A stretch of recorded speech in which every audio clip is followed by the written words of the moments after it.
नमस्कार, आप देख रहे हैं ग्लोबल स्टोरीज। कहा जाता है कि वक्त किसी के लिए नहीं रुकता।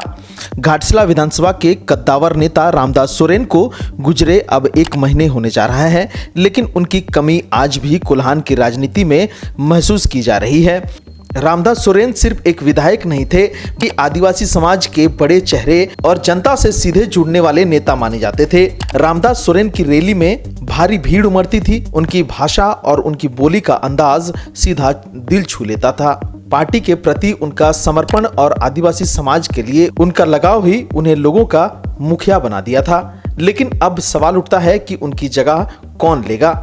रामदास सोरेन झारखंड मुक्ति मोर्चा जेएमएम के बड़े चेहरे में गिने जाते थे। घाटशिला विधानसभा से उन्होंने लगातार जीत दर्ज की और आदिवासी मुद्दों को मजबूती से रखा। उनकी पहचान एक सख्त और मिलनसार नेता की रही। पिछले चुनाव ने रामदास ने बड़ी जीत हासिल की थी। उन्हें 98,000 से ज्यादा वोट मिले थे, जबकि बीजेपी के उम्मीदवार को करीब 76,000 वोट ही मिल पाए थे, यानी कि 22,000 से ज्यादा वोट से उन्होंने जीत दर्ज की थी। यह बताता है कि जनता का भरोसा उन पर कितना गहरा था। रामदास के निधन के बाद अब चर्चा उनके बेटे सोमेश सोरेन को लेकर है। क्या पार्टी उन्हें टिकट देगी? क्या वे पिता की विरासत संभाल पाएंगे? रामदास की अंतिम यात्रा के दौरान एक तस्वीर ने खूब सुर्खियां बटोरी थी। मुख्यमंत्री हेमंत सोरेन को सोमेश सोरेन के कान में कुछ कहते हुए देखा गया था। लोग कहने लगे कि शायद उन्हें राजनीतिक गुरुमंत्र दिया होगा। इसके बाद से ही चर्चाएं तेज हो गई थी। अब घाटशिला की कमान सोमेश को मिल सकती है। सोमेश की मां यानी रामदास की पत्नी की भी एक तस्वीर वायरल हुई थी, जिसमें से वे हेमंत सोरेन का हाथ पकड़कर झुके हुए नजर आए। यह तस्वीर को लोग इस तरह से समझ रहे थे कि पूरा परिवार झामुमो के साथ खड़ा है और अब पार्टी की बागडोर भी उनके परिवार के हाथ में रहनी चाहिए। रामदास के जाने के बाद कार्यकर्ताओं ने थोड़ी बेचैनी है। वे मानते हैं कि नेता की कमी अचानक से पूरी नहीं हो सकती, लेकिन अब सोच कैसे क्षेत्र को फिर से मजबूती दी जाए। अधिकतर कार्यकर्ता यही चाहते हैं कि सोमेश को आगे लाया जाए ताकि परिवार और जनता दोनों के बीच भरोसा कायम रहे। अब बात विपक्ष की। घाटशिला सीट पर हमेशा कांटे की टक्कर रहती है। एनडीए की तरफ से अभी तक सबसे बड़ा नाम बाबूलाल सोरेन का ही सामने आया है, लेकिन यह साफ नहीं है कि बीजेपी उन्हें टिकट देगी। दूसरी ओर रमेश हांसदा, लखन मुंडा, सुनीता देवदूत सोरेन जैसे चेहरे भी चुनाव लड़ने की इच्छा जता चुके हैं। अगर इन सबके बीच तालमेल ठीक नहीं बैठता है तो वोटों का बंटवारा भी हो सकता है। सिर्फ विपक्ष नहीं, महागठबंधन में भी हलचल है। झामुमो के अलावा कांग्रेस भी इस सीट पर मजबूत दावा ठोक रही है।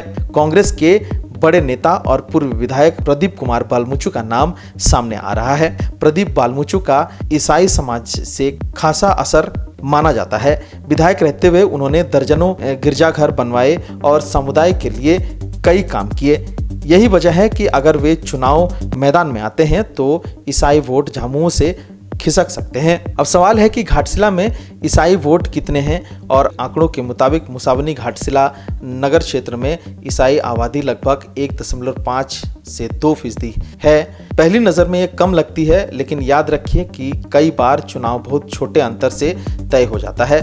2019 के चुनाव में रामदास सोरेन महज 6,700 वोटों से जीते थे।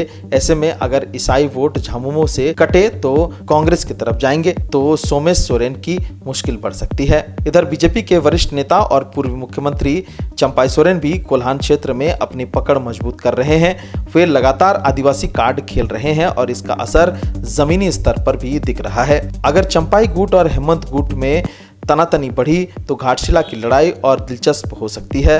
सियासी हलकों में चर्चा यही है कि इस बार का टिकट सोमेश सोरेन के नाम पर लगभग पक्का है। वजह साफ है, पारिवारिक आपदा के समय पार्टी किसी नए चेहरे को आगे लाकर जोखिम नहीं लेना चाहती है। साथ ही जनता की सहानुभूति भी परिवार के साथ है। हालांकि राजनीति में कुछ भी स्थायी नहीं होता।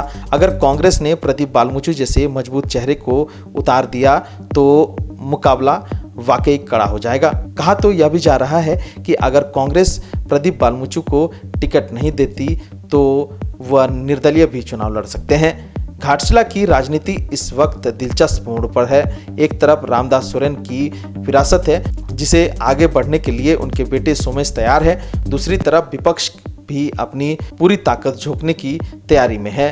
कांग्रेस के दखल में ईसाई वोट बैंक का समीकरण बदल सकता है और झामुमो के भीतर भी टिकट को लेकर हलचल थमने का नाम नहीं ले रही।